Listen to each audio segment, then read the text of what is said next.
Salut tout le monde, on se retrouve pour cet épisode 2 de Eco Linux, une petite revue de presse sur l'actualité. Et on commence par Tails, qui est une distribution designée pour la vie privée, l'anonymat. Donc c'est une distribution Linux qui n'a pas vocation à être installée en dur sur un disque dur, mais plutôt sur une clé USB et donc branchée et utilisée dans un environnement live. Donc on voit que Tails est passé en 7.0. Globalement, une montée de version, avec notamment Tails utilise Debian 13 en base. On a une montée de version GNOME 48.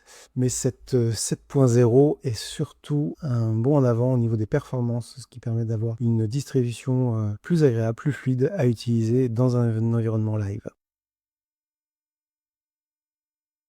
Donc, je vais vous parler maintenant de Kazeta OS. Donc, c'est une distribution qui est un petit peu rigolote, puisqu'elle est très nostalgique des consoles des années 90. C'est simple, on l'installe, la distribution elle-même ne gère que les sauvegardes, mais si on veut jouer, eh bien, il va falloir avoir le jeu sous forme de cartouche. Alors, en l'occurrence, c'est des cartes SIM, et donc il suffit de mettre la cartouche dans l'appareil. La distribution te permet de jouer à ton jeu. Donc c'est une petite distribution pour les nostalgiques, ceux qui veulent, entre guillemets, s'embêter à se créer soi-même des cartouches de jeu. Donc le public est quand même assez restreint, mais un petit bonbon pour les collectionneurs et pour le public visé. On passe maintenant à Stop Killing Game. Donc c'est une pétition européenne qui a pour but d'obliger les éditeurs de jeux de se soucier de leurs jeux, puisque à de nombreuses reprises on a pu voir des jeux qui cessent d'être complètement jouables dès lors que l'éditeur n'offre plus un support en ligne. C'est un sujet de longue haleine et là on voit que la pétition va faire l'objet d'un débat au Parlement britannique, donc c'est une bonne nouvelle.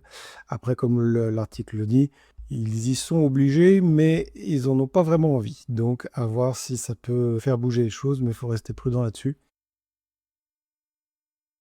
Et donc on passe maintenant à Godot 4.5. La release vient juste de sortir. On a surtout un travail sur les shaders qui a été effectué. Et ce qui nous concerne plus particulièrement pour le monde Linux, c'est ici, puisque Godot est en train de devenir pleinement compatible avec Wayland. Donc c'est une excellente nouvelle vu que tous les environnements du bureau sont en train de passer, ou sont déjà passés, ou veulent passer à Wayland, puisque X11 est déprécié. Une bonne nouvelle pour les propriétaires de cartes graphiques NVIDIA, puisque Canonical va faciliter l'installation de NVIDIA CUDA, sans que ça soit très compliqué. Il fallait passer par le site web de NVIDIA, il fallait faire un petit peu de maintenance. Maintenant, tout ça va être regroupé directement dans les dépôts Ubuntu, donc c'est une super nouvelle, et ça va permettre de rendre les choses toujours plus accessibles.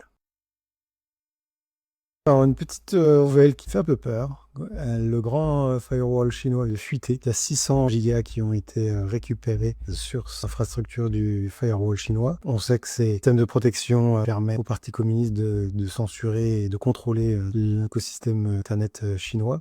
Et en fait, on voit qu'ils vendent cette technologie à d'autres pays, notamment le Myanmar, qui a pu déployer ce système chez lui. Le Pakistan aussi, on voit, est intéressé par cette surveillance. Donc c'est vrai que c'est un système qui marche très bien pour contrôler et censurer et interdire notamment l'accès à des sites occidentaux depuis la Chine. Donc c'est pas une très bonne nouvelle de voir que toute cette technologie est en train de s'exporter à d'autres pays. Et pour les dernières nouvelles, une alliance peut-être improbable, mais j'espère bénéfique pour Linux. Une Nvidia qui va investir 5 milliards de dollars dans Intel pour développer ensemble des nouvelles puces. Donc très curieux de voir ce que ça va donner, notamment par exemple le Steam Deck qui est avec un processeur AMD. Est-ce que demain on aura du Intel et un GPU Nvidia dans le Steam Deck, dans le futur Steam Deck?